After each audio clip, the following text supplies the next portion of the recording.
Being ashamed is one of the biggest things that kill people nowadays. In their minds, kill them from moving forward. I'm ashamed of myself.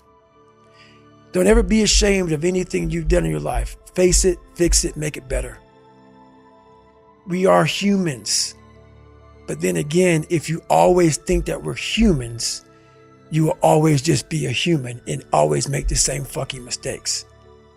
You must take this knowledge that you learn from all this shit is knowledge. So I'm just trying to give people that strength to go in the archives of your life. Because while you're probably fucked up, it's probably something happened to you in your life. Go through the archives, dig it up, study it, and then use it for yourself. That's the main purpose for me right now. I'm learning about pride. I mean, it's like I said, it's really hard for me to feel proud of myself, you know? So stop saying that. Okay. Because every time you say that, you're rewiring it back into your body over and over. It's a story. Yeah. It's like there's an old phrase that says, tell a lie big enough, loud enough and long enough, sooner or later people believe it. You know who said that? Hitler. Oh, I think you were going to say Fauci. Well, same difference. Sorry. But yeah, I didn't know it was going to be. We're aligned on that one, brother. You're a quicker thinker than I am. But we hear what we're saying. But the conversation you've said with yourself, you've done. How many times do you think you've said that? Said what? That, it's hard for me. I say it a lot. Yeah, it's because I think it's like having a new story for myself. Part of me is still, there's a heavy bit, even to my whole new story, to having a new story. Yeah. Even having some success in my life. It's almost like some of it feels embarrassing. Your lack of commitment is almost an insult to the people who believe in you. And that's what I'm trying to tell myself. I said, there's people who believe in me. So this is what I'm telling myself right now, today. There's people that believe in me. And me having this half commitment, it's going against it. It's not who the It's not who the fuck I am. It's not what my people. It's not what the people who believe in me deserve. And I want to give back to the people who believe in me and give them that belief, and prove that belief correct. So that's where we're at now, and let's see where it goes. Let's see what happens. You want to just be a better person inside of life and see how good you are, influence or whatever the case is. I said, see how much free shit you get inside of life. See how many people do you favors, unwilling to be like, hey, you know what, just take the coffee for free. And I started this whole viral thing, and people inside of Toronto be like, man, I got a free Starbucks coffee. And I'm like, that's fucking great, man, because the person on the other end, you just made them feel fucking great.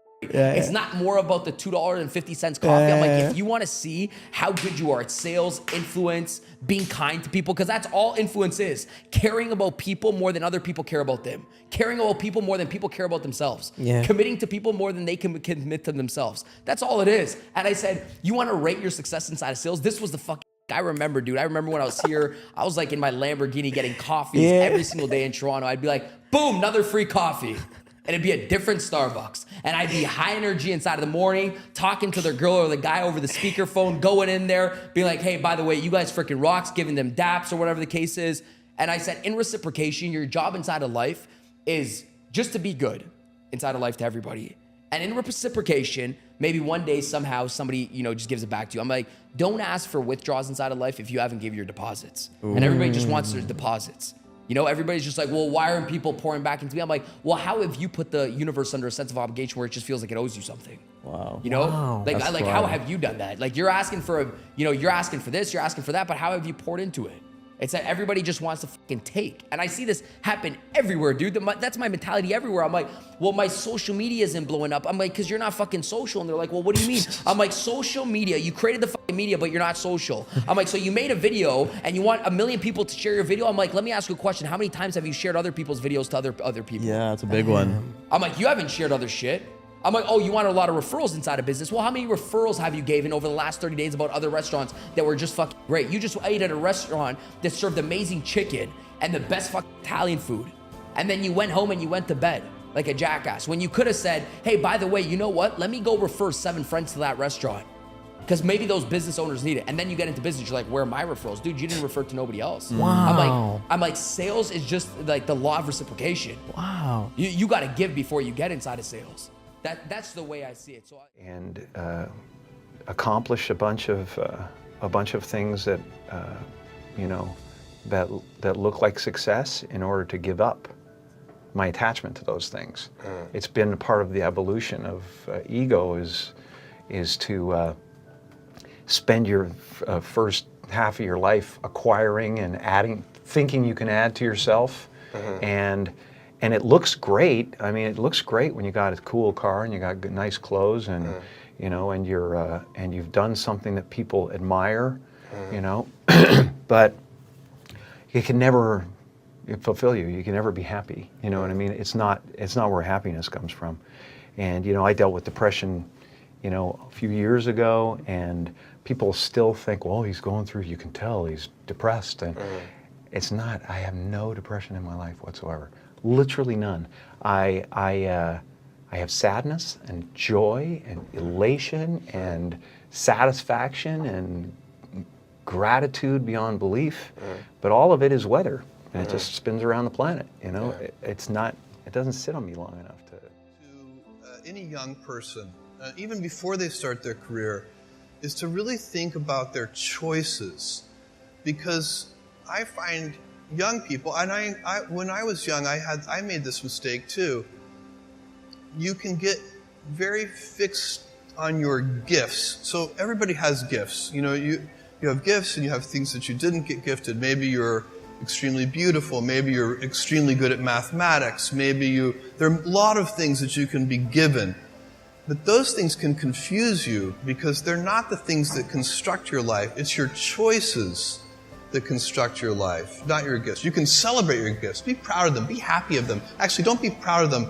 Be celebratory of them. But you can't be proud because they're gifts. They were given to you. You didn't earn them. You can only be proud of the things you earn.